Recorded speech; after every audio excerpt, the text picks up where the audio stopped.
guys and gals, welcome to our third video lesson in chapter 3, our lesson on slope. It's the third time I'm taping this thing, so I hope it comes out good. Alrighty, here we go. Slope. As you know, slope means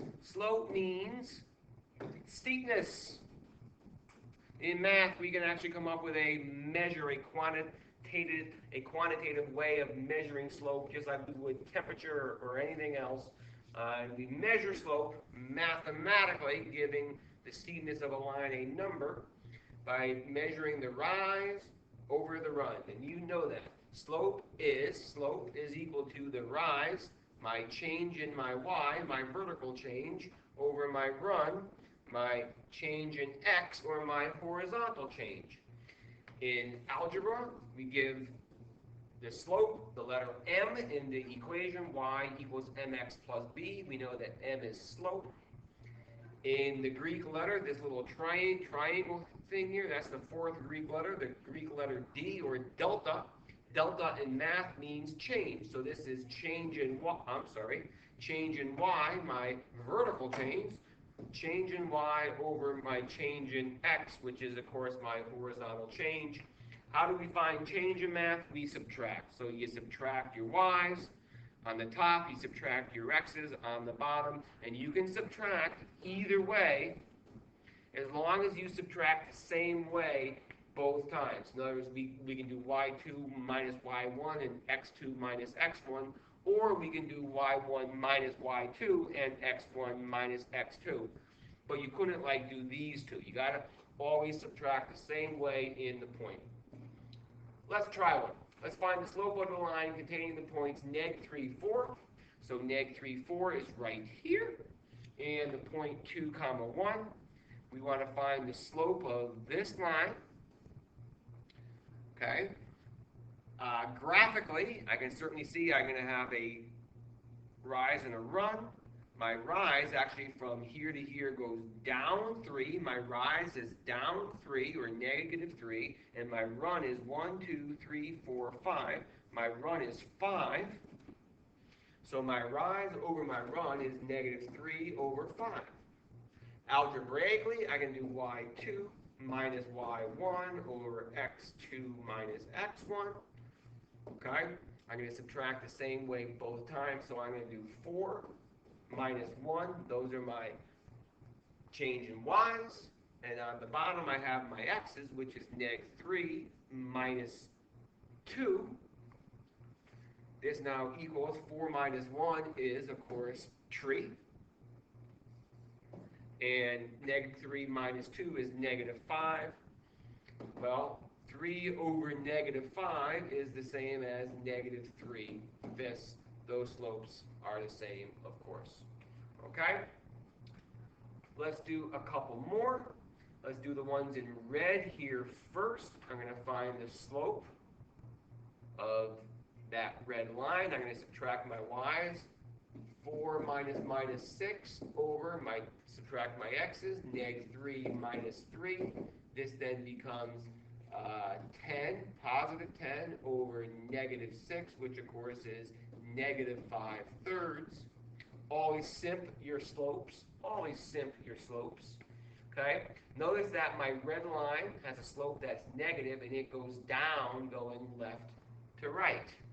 Okay? Right now I'm going to find my purple line, my purple slope. Hey, you go away. How do I make that go away? Hold up 1 second. Alright, sorry, I had to make that guy go away. I'm going to take my change in my y's, which is going to be negative 1 minus 4. And again, I can go either way as long as I go consistently. And now I'm also on the bottom going to do negative 6 minus 4. It looks like I have a slope of negative 5 over negative 6 minus 4 is negative 10. Neg 5 over neg 10 is positive 1/2. So my purple slope is 1/2. It's positive, and notice that it is going up left to right. My green slopes, I'm going to do my y's up top, neg 3 minus 3, and neg 4 minus 1. It looks like I'm going to have 0 over negative 4 plus 1 is negative 3. 0 over negative 3 is still 0. I have a slope of 0, and notice that it is a horizontal line. So a slope of 0 is a horizontal line. And here in blue, my blue line, up top, I'm going to do my change in y's, which is 3 minus 1 over 6 minus 6, which of course is 4 over 0. Well, when I divide by 0, I get error on my calculator. So my slope is 4 over 0, which of course is undefined. And notice that my blue line is vert.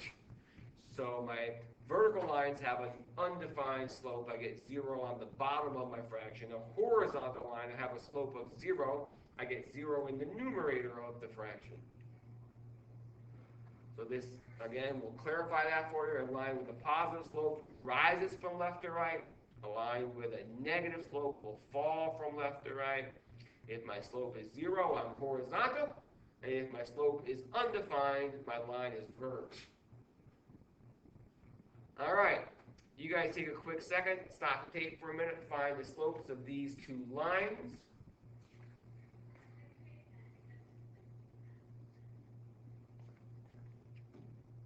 Okay, very good. I hope you stopped the tape. Let's do some work. The slope of the red line is going to be 2 minus 1, which is 2 minus 1, which is 3, as I was saying. And on the bottom, I have negative 4 minus 0, which is negative 4. The slope of my red line is negative 3/4, and that makes sense because it's falling from left to right. The slope of the blue line is going to be 5 minus 1 over 1 minus 2, which is 4 over 3. Let's look here for a minute. These two lines appear to be perpendicular. They, in fact, are, because my slopes, if you look here, I have positive 4/3, I have negative 3/4. The slopes of perpendicular lines are opposite and reciprocal. So perpendicular lines have slopes which are opposite and reciprocal of each other. Parallel lines, let's find the slope of this green line first. Let's do the change in y's. 4 minus 0 over 1 minus 0. That has a slope of 4 over 1, which is equal to 4. And now my purple line, and I'm going to do that in blue because I can't do purple. If I do my purple line, I get 4 minus 0 over 5 minus 4, which again is 4 over 1. Notice that these two slopes are equal. So parallel lines, those lines are parallel because they have equal slopes.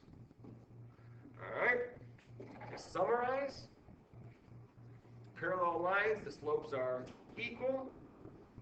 Vertical lines, perpendicular lines, the slopes are opposite reciprocals. Opposite recips.